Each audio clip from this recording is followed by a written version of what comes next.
கும்பகோணத்தில் தமிழ் மாநில காங்கிரஸ் கட்சி சார்பில் கர்ம வீரர் காமராஜர் பிறந்தநாள் சிறப்பாக கொண்டாடப்பட்டது.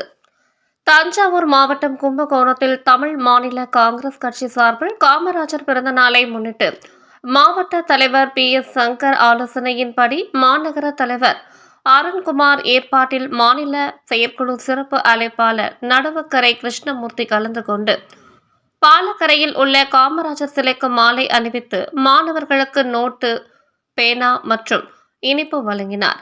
இந்நிகழ்வில் மாவட்ட பொதுச் செயலாளர் ஜெய்ஹிந்த் மோகன் மற்றும் ஜெயக்குமார், மாவட்ட செயலாளர் செல்வம், மாவட்ட ஊடக பிரிவு தலைவர் மற்றும் மாநகர துணைத் தலைவர் ஸ்ரீராம், மாவட்ட மாணவரணி தலைவர் சுதர்சன் மற்றும் குடந்தை மாநகரத்திற்கு உட்பட்ட மாநில, மாவட்ட, மாநகர மற்றும் சார்பு அணி நிர்வாகிகள் ஏராளமானோர் கலந்து கொண்டனர்.